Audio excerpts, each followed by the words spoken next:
Labaw Donggon, epiko ng Lambunaw, Iloilo.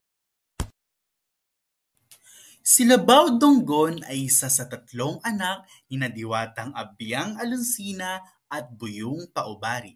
Si Labaw ay kagilagi-lalas ang katauhan dahil pagkasilang pa lamang niya ay agad siyang lumaki. Siya ay matalinong bata, malakas, at natuto kaagad na magsalita. Minsan ay nagpaalam siya sa kanyang ina para hanapin ang isang babae at sumang-ayon naman ito at agad silang nagpakasal. Ngunit hindi pa nagtatagal na sila ay kasal, umalis ulit si Labaw upang suyuin ang isang babae na si Anggoy Doroonan kung saan ito rin ay kanyang naging asawa. May nabalitaan ulit si Labaw na isang magandang babae na nagngangalang Nagmalitong Yawa.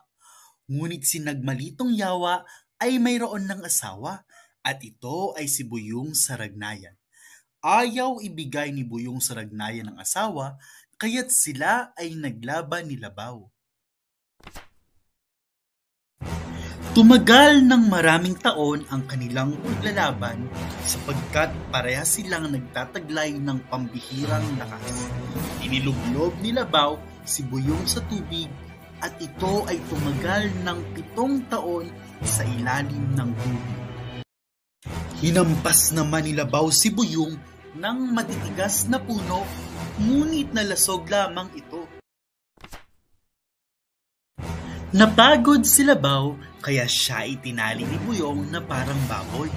Siya ay nanatiling nakatali sa ilalim ng bahay ni Buyong.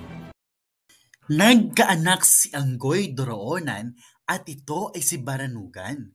Gayon din ay nagkaanak si Anggoy Ginbitinan, ito naman si Asumangga, kung saan ang 2 anak na ito ay nagpaalam upang hanapin ang kanilang ama na si Labaw.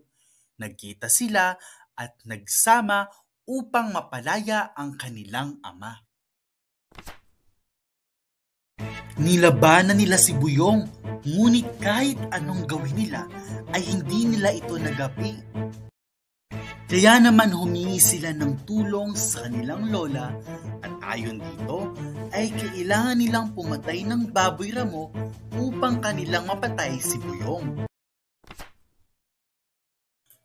Pagkapatay nila sa baboy ramo ay lumindol at nagdilim nang mapatay nila si Buyong.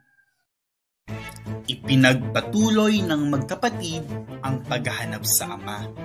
Tumulong na rin sina Humadapnon at Dumalapdap, sila ang mga kapatid ni Labaw.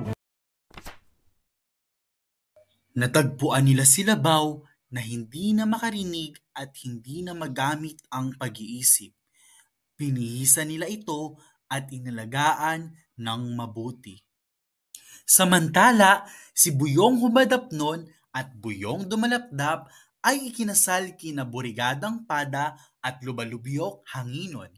Ang 2 babae ay magagandang kapatid ni Nagmalitong Yawa.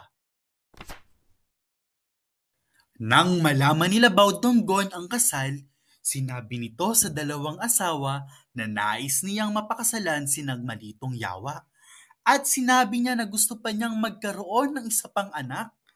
Nagulat sina Abiyang Ginbitinan at Anggoy Doroonan, ngunit dahil mahal na mahal nila ang asawa, ay tinupad nila ang kahilingan nito.